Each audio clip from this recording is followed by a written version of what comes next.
Hello friends, myself Rasika Pagaria from Arham Junior College. In last lecture, we started with the fourth chapter, and we have seen ki how services play an important role. In that, we started our first services, that is banking. In that, we saw the functions of commercial bank, that is primary function and secondary function. The primary function is like accepting deposit. Commercial bank collect deposit from individual and organization. Then we have seen like accepting deposit has been divided into two parts, that is time deposit and demand deposit. Then granting loans and advances. Loans are of three types: short term, medium term, long term. Advances like cash credit, overdraft, discounting of bill. Then we have seen the secondary functions of bank. Secondary functions are divided into two parts, that is agency function and utility function. Agency functions are like periodic collections and payment, portfolio management, fund transfer, dematerialization and forex transaction.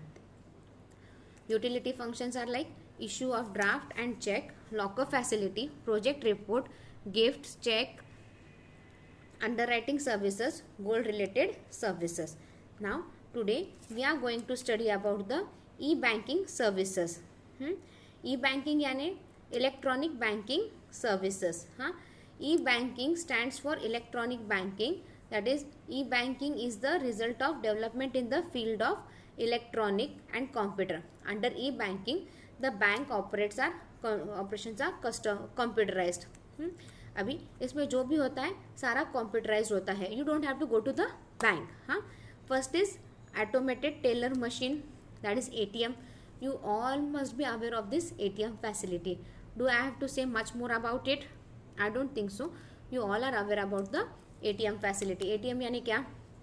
It is a machine. उसमें आपको bank आपको card देती है. You have to insert your card, put the amount जितना आपको withdraw करना है और उतना आपको अमाउंट आ जाएगा और आपके अकाउंट में से उतना पैसा डिडक्ट हो जाएगा. सो ATM are the electronic machine which are operated by the customer on his own to withdraw or deposit money. It can be used for other banking transaction also, such as balance inquiry, transferring money, request for checkbook, bank statement. अभी आपको हर चीज़ के लिए bank जाने की ज़रूरत नहीं है. With the help of this ATM machine you can perform many activities banking transaction. अभी ATM मशीन से also provide a cash deposit, right. आप ATM मशीन के थ्रू कैश डिपॉजिट भी कर सकते हो. आपको कैश डिपॉजिट करने के लिए भी अभी जाने की ज़रूरत नहीं पड़ती बैंक को, राइट. पैसा तो ऐसे ही आपको पहले तो क्या रहता था, if you want to withdraw और deposit cash you have to stand in the long line. But now the scenario has changed completely. With this automated teller machine ATM से आप कैश विड्रॉ भी कर सकते हैं, डिपॉजिट भी कर सकते हैं. You can check your balance and everything. So this ATM machine plays a very important role. Okay. Next is the cash credit card. अभी you all might be aware of this credit card facility ना. It is a payment card. It allows the card holder to pay for different transaction he performs. Like वो अलग अलग जो भी transaction करता है उसके लिए वो पे कर सकता है. The issuing bank creates a account and grants a line of credit to the customer or user. Like आपको आपके अकाउंट में मैंने आपको 10,000 का क्रेडिट दिया है तो आप 10,000 तक खर्च कर सकते हो. Beyond that it would be difficult. तो लेकिन आपके पास क्रेडिट कार्ड है तो आप शॉपिंग कर सकते हो. You don't have to carry the cash with you every time. आजकल आप घूमने जाते हो, शॉपिंग को जाते हो, do you carry a lot of cash with you? No, you carry the card, right. Next is the debit card. Debit card is for the account holder. The card payment आप हर जगह ये card use करके आपका payment कर सकते हो. आप shopping जाते हो तभी आप डेबिट कार्ड आपके पास रहा तो you can pay to debit card. आपके ट्रेन के टिकट्स, कुछ भी टिकट्स बुक करने हैं you can book through this card also. किसी को ट्रांसफ़र करना है, कुछ भी करना है you can do with the debit card also. अगर आप घूमने जा रहे हो तो do you carry a lot of cash with you? No, ज़रूरत ही नहीं है. अगर आपके पास डेबिट कार्ड है यू कैन पे. से आप हर जगह हर शॉप में वो अभी मशीन देखते हो जिससे आप कार्ड पेमेंट इजीली कर सकते हो. फिर वो कोई भी बैंक का रहो, डेबिट कार्ड आप कोई भी बैंक का लो, but you can do it easily, your payment can be done easily with that. Next is RTGS, that is real time gross settlement. It is a bank to bank payment. RTGS stand for real time gross settlement. RTGS is a fund transfer system where a transfer of fund or money takes place from one bank to another on real time and on gross basis. इससे money transfer bank to bank फटाफट होता है. RTGS कब करते हैं? जब अपना 2 लाख से ज़्यादा पेमेंट होता है, राइट. जब अपने को 2 लाख से ज़्यादा पेमेंट करना पड़ता है किसी दूसरे for some purpose to someone whose bank account is there in some other bank, उसके लिए अपन आरटीजीएस सर्विस यूज़ करते हैं. RTGS service is of 2 types, like real time settlement and gross settlement. What is real time settlement? Means payment transaction is not subject to any waiting period. Like आपको waiting period नहीं है, subject like waiting period इतना रहेगा, इसका कुछ भी नहीं है. आपको विद इन 2 आवर्स ये क्लाइंट तक कैश पहुंच जाना चाहिए. क्लाइंट को इतना पैसा ट्रांसफर हो जाना चाहिए विद इन 2 आवर्स, लाइक 2 घंटे के अंदर अंदर this transaction is completed. And gross settlement year is ये from one to another basis without bunching from any other transaction. The minimum amount should be 2 lakh, right. Gross settlement के लिए 2 lakh amount चाहिए, तब भी आप बैंक टू बैंक ट्रांसफर होएगा. Amount इसके ऊपर बैंक चार्ज करती है और ये अमाउंट जो बैंक चार्ज करती है differs from bank to bank. Then NEFT, National Electronic Fund Transfer. It is like 2 lakh से कम पेमेंट है तो then we do NEFT. Under this system, funds are transferred electronically from one branch to another or from one bank to another in the country. इसमें क्या होता है? पैसा electronically transfer होता है from one branch to another or from one bank to another bank. But it is done within the country itself. Okay. The client has to be given details of NEFT code. Bank के पास code रहता है, NEFT code रहता है branch का. वो फिर उस basis पे, वो कोड के बेसिस पे आपका ट्रांसफर होता है. NEFT settlement takes place at a particular time during working hours. For instant the settlement of fund transfer required in NEFT system is done on half hourly basis. There are 24 hour settlement batches run from 8 to 7 PM on all working days of the week. Like ये 24 hours में होता है. Like NEFT facility starts from morning 8 o'clock and ends at 7 o'clock. इस बीच में आप कभी भी transfer हो सकता है आपका. द डिफरेंस क्या है NEFT और RTGS में? RTGS 2 लाख से ज़्यादा अमाउंट पे होता है और NEFT 2 लाख से कम अमाउंट पे होता है. Then next is net banking and mobile banking. Net banking, mobile banking, you all must be aware about the net banking and mobile banking. What is mobile banking? आज आप मोबाइल पे बैठे बैठे आपका पेमेंट सारा ट्रांसफर कर सकते हो. सी, जब डिमोनेटाइजेशन हुआ था तो इवन दैट पान शॉप वाला, even that bouquet who sells the bouquet, उन्होंने अपना दे दिया था Paytm number, Google Pay number, वो सब क्या था? लाइक आपके पास कैश नहीं है ना, डजेंट मैटर, आपके अकाउंट में पैसा है ना, तो मुझे गूगल पे कर दो, मुझे पेटीएम कर दो, हो जाएगा मेरा भी काम और आपका भी काम. मेरे को मेरा पैसा भी मिल जाएगा और आपको जो चाहिए वो भी मिल जाएगा. So that was nothing but a banking transfer. तो क्या हो गया इससे? With the introduction of net banking the client is able to transfer banking operation with the help of the computer, laptop and other gadgets. आप laptop के साथ, computer के साथ आप आपका ट्रांसफर कर सकते हो. The internet banking service enables a client to check various transaction facilities, payment of various things, transferring fund, etc. Mobile banking transfer to use the of banking service with the help of mobile phone. The client register with the bank for this facility get a unique code for transaction. The client can perform various transactions such as request for balance, transfer of fund, stock payment, issue of checkbook, etc. So in today's world net banking and mobile banking plays a very important role. आज आपके पास debit card, credit card भी नहीं रहा, आपके पास mobile है और आपका अपने आपके अकाउंट सारा डिटेल्स रजिस्टर करके आपने गूगल पे जो भी स्टार्ट किया है उससे आप पेमेंट फटाफट कर सकते हो, राइट। आज आपका मोबाइल ही आपके लिए सब कुछ है। And next is IMPS facility, that is immediate payment services.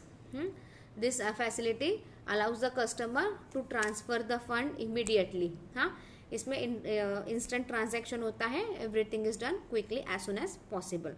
So these are the important banking services. Now we have done up with one of the important service, that is banking.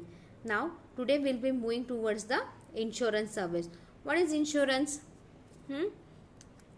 Insurance क्या है ये और क्यों लेना चाहिए, क्या importance है इसका? Is there any need of insurance? Yes, today there is a need of insurance. हाँ, now have you read the newspaper, latest newspaper? Some insurance company came up with the covid के लिए insurance निकालो बोल के. मतलब अभी corona virus इतना चल रहा है ना, तो देख I think it's was in yesterday's newspaper और टुडेज न्यूज़पेपर समथिंग कि कोरोना वायरस के ऊपर भी इंश्योरेंस निकला है और द अमाउंट जो भी आपको प्रीमियम पे करना है ना वो एकदम थोड़ा है. With less premium you can get your self insured for the corona virus. See how insurance company are coming up. Insurance means क्या है? इंश्योरेंस क्या है? ये एक प्रोटेक्शन है, ये अपनी सेफ्टी के लिए होता है. लाइक आज अपने को कुछ भी हो जाए, अगर अपना प्रॉपर इंश्योरेंस रहा तो वी आर नॉट बर्डन. सारा बर्डन अपने अकेले पे नहीं आता, अपने घर वालों पे नहीं आता. अगर आपका इंश्योरेंस है तो बर्डन इंश्योरेंस कंपनी पे भी जाएगा, थोड़ा बहुत आप पे आता है. See one of my cousin, he is up to 16 or 17 years का होगा. he was hospitalized because उसके हार्ट में एक वेन कुछ तो ब्लॉकेज निकला और ये फॉर्चुनेटली वो बचपन से था and now we came to know about it. So he had to operate immediately. क्या था? उसका इंश्योरेंस था. तो वो इसका कोकिलाबेन हॉस्पिटल में था, Mumbai. He was in Kokila hospitalised and his operation was done in the Kokilaben hospital. Okay, तो इंश्योरेंस का बिल जितना भी आया, लाइक जितना भी हॉस्पिटल का बिल आया, like suppose they had the bill of 20 lakhs rupees something, just take an example of 20 lakhs. तो almost 17 to 18 lakh was paid by the insurance company and they had to pay hardly any amount. It was fair enough ना. Insurance company को ही सारा pay करना पड़ा and they had to pay hardly any amount. But उन्होंने insurance कब से ले रखा था? The time when he was born, जब वो छोटा था तब से वो इंश्योरेंस उसका भर रहे थे, कर रहे थे on his health and all. तो आज उसका फ़ायदा उनको हुआ, राइट. अभी 18 लाख इंश्योरेंस कंपनी दे रही है तो 2 लाख आपको देने को मुश्किल जाएगा क्या? When you are mentally prepared कि उसका ऑपरेशन करना है आपको. तो दे वर लाइक हाँ फाइन, ऑपरेशन करना है, not a big deal, we have an insurance and the insurance company will pay for it. We have to pay hardly any amount, right. तो दे वर लाइक फाइन, कुछ नहीं गया उनका. जो हर साल हर महीने जो छोटा छोटा अमाउंट प्रीमियम के दौर पे वो उसको भर रहे थे ना उसके नाम पे, उनको आज इतना बड़ा फायदा हुआ उसका. सो this is the best example of insurance I have seen. Insurance क्या है? It is nothing but protect you from the losses. Now there are certain insurance, there are certain terms and policies in the insurance. We are going to study everything in this insurance. See, insurance is of 3 types, like life insurance, fire insurance, marine insurance. Life insurance, the name itself it is very clear. Life insurance यानी आपको आपके जीवन पे, आपके life पे आपको insurance मिलता है. एंड देन मरीन इंश्योरेंस किसके लिए होता है? जो इम्पोर्ट एक्सपोर्ट का बिजनेस करते हैं एंड ऑल, उनके लिए marine insurance plays an very important role. In that also there are certain types of marine insurance. हाँ, लाइक आपका कैसा इम्पोर्ट एक्सपोर्ट का बिजनेस है और how you are using that water, like see आप कैसे यूज कर रहे हो, लाइक कितना बड़ा आपका कंटेनर है, उन सब में अलग अलग वापस अलग अलग टाइप्स है, right. We are going to study everything that is in detail. Then next is fire insurance. Then fire insurance are also different type. Like fire insurance पे आप क्या कवर कर रहे हो, कितना कवर कर रहे हो, कितना प्रीमियम पे कर रहे हो, all that matters lot in this insurance. So insurance plays an very important role in everybody's life. Like आप बिजनेस भी कर रहे हो तो आपको पहले इंश्योरेंस लेना ज़रूरी पड़ता है. So today if you have seen like आपको कुछ भी पार्सल भी भेजना है ना, तो दे आस्क यू आपको इसका इंश्योरेंस करना है क्या. इफ़ यू से द तो उसका भी इंश्योरेंस होता है. आज 2 व्हीलर का like if you buy 2 wheeler 4 wheeler कुछ भी हो, आपको उसका भी इंश्योरेंस मिलता है. See when you go to the showroom to buy the car and all, तो आपको इंश्योरेंस भी मिलता है उस कार का, राइट. आपको इंश्योरेंस का पैसा भरना पड़ता है. But whenever the car has some damage या कार का कुछ भी एक्सीडेंट होता है, तो आपको पैसा कौन देती है, इंश्योरेंस कंपनी देती है, राइट. तो कार का इंश्योरेंस अलग मिलता है. प्लस अगर आपने आपका लाइफ पे इंश्योरेंस किया होगा, like whatever policy you have taken some on your life, तो उसका भी इंश्योरेंस मिलता है. तो क्या हो गया, आज आप पे लॉस जो भी था वो मिनिमम हो गया. आपका कार का भी इंश्योरेंस है और आपका खुद का भी इंश्योरेंस है. और इंश्योरेंस पे हर महीने आपको प्रीमियम भरना है, right. And it is very simple. और सपोज आपको कार बेचनी है, तो आप जब कार बेचोगे तब वो उसके साथ साथ वो इंश्योरेंस भी बेच देते हो आप. वो कार का इंश्योरेंस भी दिया जाता है उसी इंसान को. तो प्रीमियम अब कौन भरेगा, आप भरोगे क्या, नहीं. You won't be paying the premium. The premium would be paid by the person who has taken the car, right. तो ऐसे करके द इंश्योरेंस गोज ऑन. तो इससे क्या होता है, हर किसी को फायदा हो रहा है ना आज इंश्योरेंस का. सो आज अपन इतने सारे इंश्योरेंस कंपनी देखते हैं, like we see LIC, Max Life, Tata AIG, हाँ, again what, Bajaj alliances, Bajaj Finance and all. कितने सारे और बहुत से कंपनीज है. ICICI का इंश्योरेंस मिलता है और बहुत से कंपनीज है इंश्योरेंस में. Why they are coming up today so much. आज इंश्योरेंस कंपनी इतना क्यों चल रहा है, क्योंकि लोगों को they are knowing the knowledge of insurance. लोगों को पता चल रहा है इंश्योरेंस लेने पे कितना फ़ायदा होता है आज. So people are taking insurance. अभी इंश्योरेंस में भी बहुत अलग अलग टर्म्स एंड पॉलिसी रहती है. कुछ किसी की इंश्योरेंस पॉलिसी अलग रहती है, किसी के पास रिटायरमेंट पॉलिसी रहती है, किसी के पास एजुकेशन पॉलिसी रहती है. So there are so many types. Insurance are coming up with so many different insurance. Now the client gets confused. जब वो क्लाइंट के पास जाता है ना, तो क्लाइंट गेट्स कंफ्यूज कि मैं इंश्योरेंस किसके लिए लूँ, मेरे खुद के रिटायरमेंट के लिए लूँ, कि मेरे बच्चे के लिए अच्छा प्लान है मेरे बच्चे के लिए लूँ. Like every insurance company has a different plan और हर किसी का अलग अलग इंश्योरेंस रहता है. So today in India we have LIC as one of the reputed company. और ये जो प्योरली इंडियन है and it is held by the government, right. ना बाकी और भी कंपनीज हैं, some are private, some are like अपने एवरीवन, हर किसी का इंश्योरेंस अलग अलग इसमें है. कोई टाटा AIG में करता है, तो कोई LIC में करता है एंड ऑल. तो frankly it's all about our thinking. So what is an insurance. Insurance is a mean of protection from financial losses. It is a form of risk management primarily used to hedge against the risk of contingency or uncertainty losses. अभी future में क्या होने वाला है, किसी को मालूम था क्या.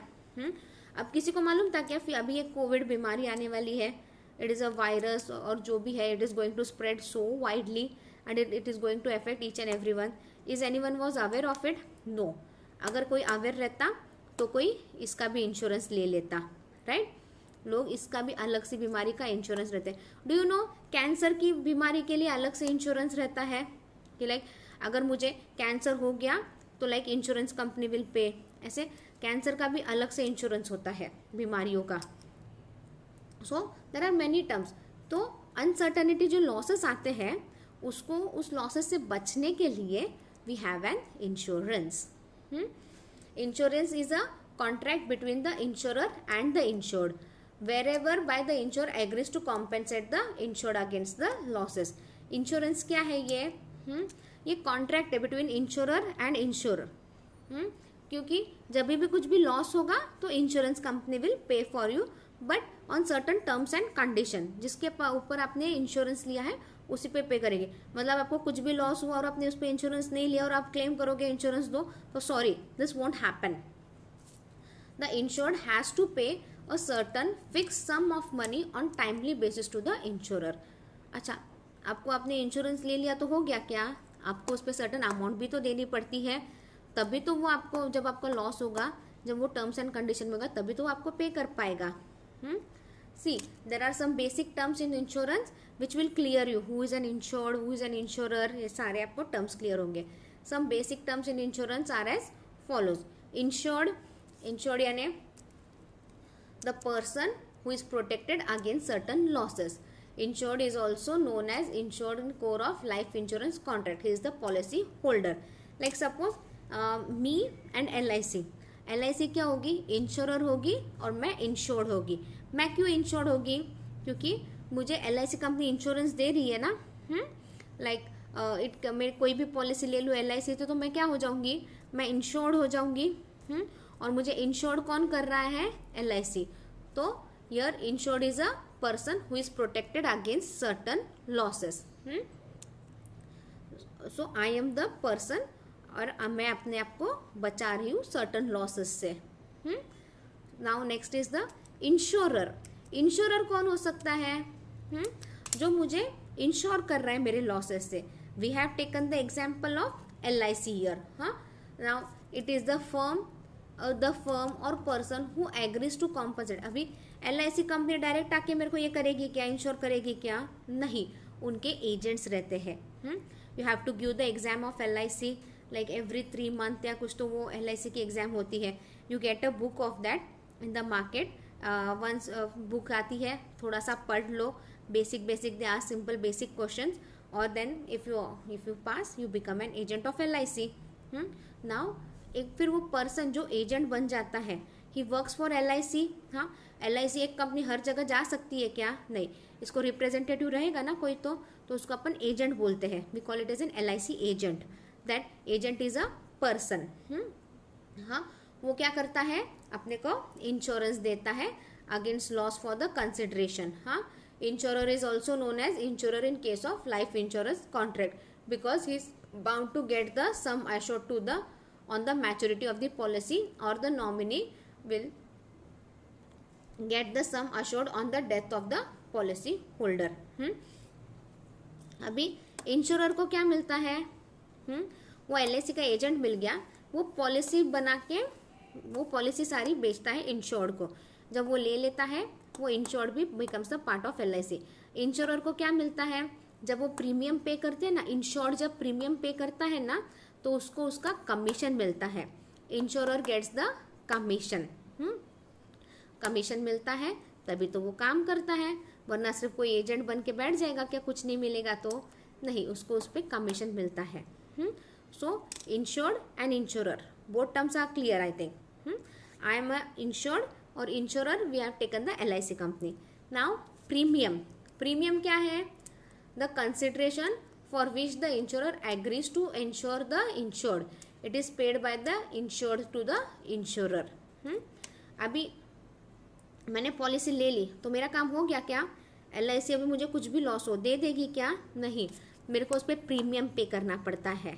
लाइक मैंने 2 लाख की पॉलिसी ली, तो every month I would be paying कि like 1500 every month I would be paying, या 1000 rupees every month I would be paying. ऐसा कुछ तो प्रीमियम डिसाइड किया रहता है। जितना ज़्यादा अमाउंट रहेगा उतना प्रीमियम भी बड़ा रहेगा आपका। बट उतना लॉस भी आपको पूरा मिलेगा। आपका जो भी जैसा भी लॉस रहेगा वो भी आपको उस हिसाब से मिलेगा। सो प्रीमियम क्या है? ये एक अमाउंट है जो अपन एवरी मंथ भरते हैं, या it can be a quarterly और ईयरली, या फिर 3 मंथ्स में एक बार, वॉट जो भी डिसाइड हुआ है आपके टर्म्स एंड कंडीशन में, that is nothing but a premier. Premier यानी जो एक फिक्स्ड अमाउंट आपको देना है। इंश्योर आपका इंश्योर्ड जो आपने इंश्योरेंस पॉलिसी ली है उसके ऊपर आपको एक फिक्स्ड अमाउंट पे करनी है। That is nothing but a premium. Policy क्या है? Policy the statement of contract between the insured and insurer. It contains the terms and conditions of the insurance contract. Policy क्या है? अभी बहुत सारी अलग अलग पॉलिसी रहती है, we are going to look in that. आप जो पॉलिसी ले रहे हो उसके अंदर आपके टर्म्स एंड कंडीशन क्या है? लाइक आपने सपोज मेडिक्लेम लिया है, मेडिक्लेम में क्या आएगा? लाइक आप जब भी हॉस्पिटल में एडमिट होंगे तो जो भी रहेगा द इंश्योरेंस कंपनी विल पे। उसमें भी कौन सी बीमारी, लाइक कैंसर जैसी बड़ी बीमारी के लिए भी आपने पॉलिसी ली है क्या? उसमें मेडिक्लेम में वो भी इंक्लूड होता है. If you want you can include that, if you don't want you can exclude that. It's all up to you. उसमें भी अलग अलग अलग मेडिक्लेम में भी रहता है. बेसिक सिंपल मेडिक्लेम भी रहता है जिसमें आप जब भी एक दिन के लिए भी हॉस्पिटल में एडमिट हो, if you show the hospitalise bill, the company will pay for it, right. So this is nothing but a policy. Policy क्या है? ये कंडीशन है, ये कॉन्ट्रैक्ट है between insurer and insured. Claim ये आप डिमांड करते हो कि देखो मैं 2 दिन के लिए हॉस्पिटलाइज था, मुझे ऐसी ऐसी बीमारियां हुई थी. हाँ, तो ये आप क्लेम कर रहे हो इंश्योरेंस कंपनी को, मेरे को ये मेरा लॉस मेरा कॉम्पेंसेट करके दो बोल के. It is a demand made by the insured to the insurer to compensate for loss occurred due to mishap. मैं एडमिट हुआ, मैं बीमार था, मैं एडमिट हुआ, so now you pay for me. ये मैं क्लेम कर रही हूँ. मैं क्लेम कब कर सकती हूँ? जब मैंने पॉलिसी उस हिसाब से ली हो and I am paying the premium, I can claim for it. Next is proposal. It is a written request to the insured to the insurance company to issue an insurance policy. Proposal ये क्या है? ये अपन request करते हैं insurance policy को कि बाबा मेरा ऐसे ऐसे लॉस हुआ है, तो प्लीज़ मुझे मेरी ये पॉलिसी उसके अगेंस्ट मुझे पे करो, मुझे प्रपोजल दो. आप कैसे पे करोगे, क्या करोगे? That is nothing but a proposal. Subject matter, it refers to the subject or entity that is life, property, cargo or ship which is insured against which the policy is taken. Subject matter इसके अंदर clearly state रहता है कि आप mediclaim policy ले रहे हो, उसके अंदर कैंसर ब्ला ब्ला ब्ला बीमारियां, this is are not included. हाँ, this is the subject matter. Now it can be on the ship और कार्गो. आप अलग अलग इंश्योरेंस लेते हो, उसके ऊपर वो सब्जेक्ट मैटर क्लियरली लिखा हुआ रहता है कि यार you are taking this fire policy, और उसमें आप फायर पॉलिसी में सिर्फ आपका गोडाउन कवर कर रहे हो, you are not covering your house. उसके अंदर सब्जेक्ट मैटर क्लियर रहता है. So this is nothing but the subject matter. So terms क्या क्या है इंश्योरेंस के? Insured, insurer, premium, policy, claim, proposal and subject matter. These are the basic terms which should be very clear in the insurance. Now in next lecture we will see the principle of insurance and we will see the 3 types of insurance in detail. Thank you.